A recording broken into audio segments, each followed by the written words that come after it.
자해로 인한 환자들이 최근 좀 몇 년 동안 좀 급격히 늘고 있습니다. 청소년 10명 중에 2명 정도가 자해를 해본 경험이 있는 것으로 알려져 있는데요. 이런 자해를 대체 왜 하게 되는지 좀 이해해보고 어떻게 대처하면 좋을지 좀 알아보려고 합니다.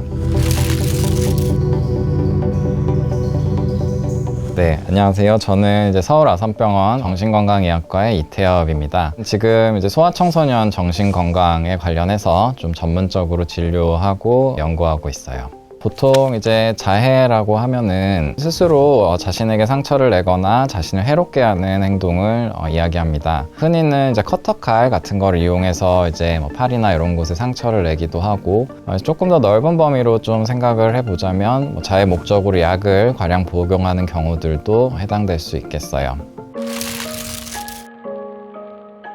자해는 보통 10대 때 많이 나타나고, 특히 한 만 12에서 14세 요 무렵 시작되는 경우가 많습니다. 그래서 좀 안타깝게도 이제 자해해서 오는 청소년들을 좀 많이 보게 되고요. 그래서 자해 자체 때문에 상담하러 오게 되는 경우들도 있고, 다른 문제 때문에 왔지만 이야기하다 보면 자해를 한다 이런 얘기를 하는 경우들도 보게 되고요. 또 어떤 경우는 자해하는 사실을 계속 이제 꼭꼭 숨겨서 나중에 돼서야 좀 알게 되는 경우들도 있고요. 자해가 최근 들어 좀 생겨난 현상이 아니긴 하지만 최근 들어서 뚜렷하게 좀 증가하는 추세를 보이고 있는 건 맞는데요. 한국청소년상담복지개발원에 따르면 2017년에서 18년 그 한 해 사이에만 자해 관련 상담 건수가 전국적으로 3배 넘게 좀 증가했고, 국내 응급실 방문 통계를 이제 저희가 분석을 좀 해봤을 때도 자해가 꾸준히 계속 이제 늘어나는 추세고, 특히 최근 한 3, 4년 동안 좀 가파르게 증가하는 추세를 보이고 있습니다. 그래서 자해가 증가하고 있는 이유에 대해서는 전보다 자해에 대해서 좀 터놓고 얘기하는 그런 이제 분위기가 형성되고 있어서일 수도 있겠고, 또 SNS나 대중매체 이런 미디어에서의 영향도 좀 있을 수 있을 것 같아요. 그래서 실제로 자해랑 관련된 노래가 이제 방송을 타서 이목이 집중됐던 적도 있었고, 또 자해한 사진들이 이제 SNS 상에 포스팅 되는 일들도 좀 심심찮게 보게 됩니다. 그런데 이제 이야기를 하다 보면 자해가 그 사람한테 갖는 의미가 좀 다 다르다는 거를 알게 됩니다.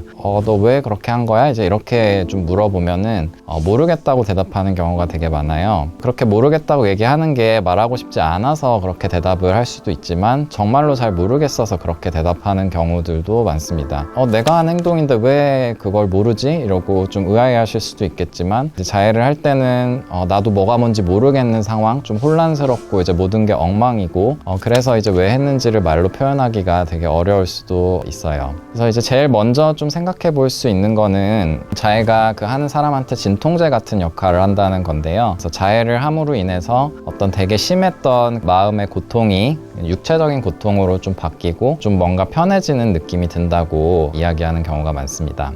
두통이 있어서 혹시 진통제 복용해 보신 적 있으신가요? 두통이 사라지고 나서 두통이 왜 생긴 거지? 이렇게 좀 고민을 해보신 적은 혹시 있을까요? 자해를 하는 사람들도 그 순간의 고통이 없어지면은 내가 왜 자해를 하게 됐는지, 왜 힘들었는지 이제 잘 생각하지 않게 되는 경우가 많은 것 같습니다.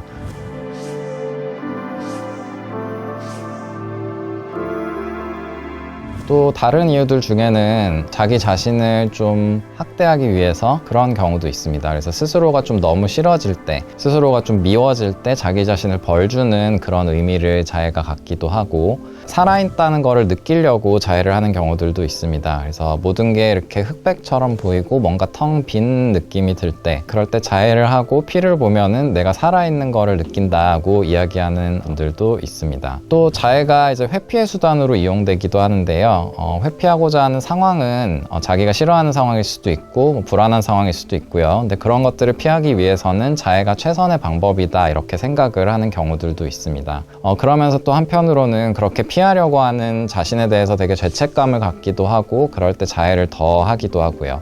그래서 직관적이지 않을 수 있지만 자살을 하지 않으려고, 그러니까 자살하고 싶은 마음에서 벗어나기 위해서 자해를 하기도 합니다. 그래서 어떨 때는 이제 내가 이렇게 힘들지만 힘들다는 요청을 말로 표현하기 어려워서 자해를 통해서 도와달라 하는 좀 말없는 요청을 하기도 하고요. SNS에 자해 사진을 올릴 때는 이제 그런 식으로 다른 사람의 도움을 구하려는 목적이 있을 수 있고요. 또 그런 여러 가지 얘기한 이유들 외에도 다른 증상들 때문에 자해를 하게 되는 경우들도 있을 수 있습니다. 그래서 예를 들어서 환청 같은 게 들려서 그 환청이 자해하라고 계속 명령을 해서 자해를 하게 되는 경우들도 보게 됩니다. 근데 꼭 자해가 효과적인 방법인 것은 아닙니다. 그래서 방금 말씀드린 것 같은 이제 여러 가지 이유로 자해를 하지만 그게 잠시 동안만 효과가 있다가 금세 다시 고통이 찾아오기도 하고 또 기대했던 효과가 없는 경우들도 있을 수 있어요. 좀 제일 많이 하는 오해 중에는 관심을 끌기 위해서 이제 자해를 한다 하는 오해가 있습니다. 그래서 실제로 관심을 끌기 위해서 하는 경우가 한 4% 이런 보고가 있고요. 근데 물어보면 이제 상당 기간 부모나 가족들 몰래 자해를 하는 경우들이 있고, 그래서 그게 진짜로 관심을 끌려고 한 걸까? 이제 이런 생각을 좀 하게 됩니다. 그 다음에 또 다른 이제 오해 중에 하나는 또래들의 압박이 있어가지고 그것 때문에 자해를 한다 이제 이런 생각을 하기도 하는데, 그래서 사실 친구나 미디어를 통해서 자해를 처음 배우거나 좀 접할 수는 있습니다. 근데 이제 또래의 압박으로 자해를 한다 이제 이거보다는 자신도 이제 자해를 하면은 자기를 좀 이해해주고 같은 행동을 하는 친구들을 찾고 만드는 경우가 더 흔할 거라고 생각이 되고요.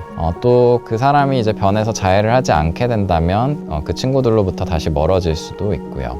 또 다른 오해 중에 하나는 이제 자해를 실패한 자살 시도로 이제 보는 건데, 사실 자해는 이제 죽으려는 의도를 가지지 않고 할 때가 더 많습니다. 그래서 물론 자해를 한다고 자살하고 싶은 마음이 없다 이제 이런 뜻은 아니기 때문에 주의할 필요가 있겠지만 일반적으로 자해를 한다고 그게 자살 시도를 뜻하지는 않습니다.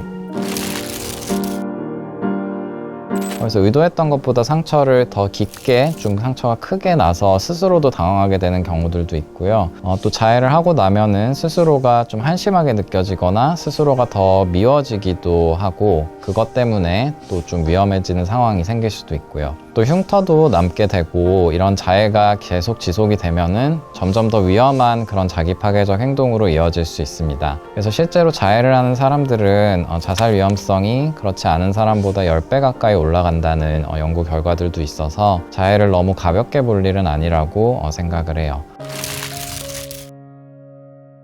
자기 스스로 사실 자해 행동과 충동을 참는 게 쉽지 않을 때가 많을 것 같아요. 자기 자신이 그런 자해 충동이 들었다고 해서 아니면 자해를 실제로 했다고 해서 스스로를 너무 좀 자책하지 않았으면 좋겠어요. 어떤 방법들이 좀 있을까 생각을 해봤을 때 대화하는 게 도움이 될 때가 많습니다. 그래서 친구 혹은 다른 사람 누구라도 좋으니까 이제 만나도 좋고 전화도 좋고 이야기를 해보는 게 좀 도움이 될 수 있고요. 대화를 할 사람이 당장 없다면 자기 마음을 이제 대신 글로 좀 써보는 것도 좋습니다. 그래서 자기 자신한테 하고 싶은 말을 일기처럼 써봐도 좋고요. 또 힘든 마음을 해소할 수 있는 다른 방법들을 찾아보는 것도 좋습니다. 그래서 어떤 친구들은 이제 자해 대신 고무줄 같은 걸 좀 팔목에 감고 튕긴다든지 종이 같은 걸 되게 잘게 작게 찢는다든지 이런 게 도움이 된다고 얘기했던 경우들도 있어요. 그래서 자해를 하는 그 순간에 할 수 있는 다른 행동들을 이렇게 미리 좀 생각해두면 도움이 될 수 있습니다. 또 자해를 하고 싶은 마음이 드는 순간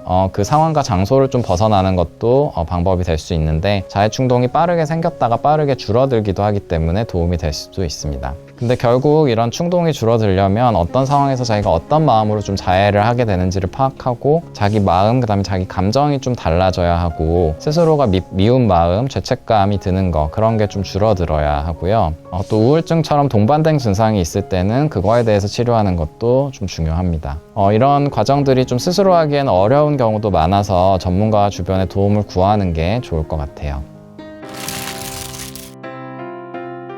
그래서 주변에 그 자해하는 사람이 있으면 특히 그 사람이 가족이면 되게 격하게 반응하게 되는 경우가 많을 것 같습니다. 그래서 그럴 경우에 뜯어 말린다든지 대체 왜 그렇게 했냐든지 소중한 몸에 왜 상처를 냈냐든지 속상한 나머지 좀 울어버리거나 화를 내게 되는 경우들을 보게 됩니다. 그래서 보는 사람 입장에서도 되게 혼란스럽겠지만 자해한 사람을 비난하는 말, 옆에 있는 사람이 더 힘들어하는 모습을 보이는 거는 도움이 되지 않을 것 같아요. 그래서 부모 입장에서는 자해 행동을 멈추게 하기 위해서 갑자기 전이랑 180도 다르게 변해버린다든지 모든 걸 들어준다든지 이런 경우들도 보게 되는데 그런 것도 별로 좋지는 않은 것 같습니다. 그렇게 갑작스럽게 일어난 변화는 지속되지 않을 가능성이 높고 서로 그 상황이 되게 낯설고 어색할 수도 있고요. 가족이 아닌 친구 사이에서도 마찬가지로 자해를 한다고 상대방의 요구를 전부 들어주는 게 별로 도움이 되지 않을 수 있어요. 가능한 좀 차분하게 그리고 진지하게 상대방의 말을 듣는 게 중요할 것 같습니다. 어떤 상황에서 이제 그런 건지 좀 물어보려고 하고 또 상대방의 힘든 마음이 느껴지면은 그런 거에 대해서 좀 공감해 주는 게 도움이 될 것 같고요. 설사 공감이 그 상황이 안 된다 하더라도 그 비판하지 않으면서 좀 열린 마음으로 들어보려는 게 중요할 걸로 생각이 돼요. 그래서 말을 하지 않을 수도 있는데 이거에 대해서 너무 좀 다그치거나 막 신문하는 것처럼 대하지 말고 이제 걱정이 돼서 그냥 물어본 거다라고 말하고 좀 기다리는 것도 좋겠고요. 그래서 주변 사람들이 해줄 수 있는 것 중에 또 한 가지 어쩌면 제일 중요한 역할인데 이게 자해한 사람이 도움을 구할 수 있도록 옆에서 도와주는 게 필요합니다. 그래서 자해한 사람들은 먼저 도움을 구하지 않는 경우들이 많아서 가족이든 친구든 누군가 좀 도와줘야만 비로소 이제 병원에 오거나 다른 도움을 구할 수 있게 됩니다. 그래서 그 역할을 해주는 것도 되게 중요할 것 같아요. 정말 고생 많았다는 말을 해주고 싶습니다. 그래서 어떻게 보면 자해는 힘든 상황을 좀 이겨내고 좀 견뎌내려고 하는 행동이니까 그렇지만 자해는 문제를 해결하는 좋은 방법은 아닌 것 같아요. 그래서 꼭 전문가를 비롯한 주변 사람들의 도움을 구하고 더 좋은 방법을 찾으면 좋을 것 같습니다.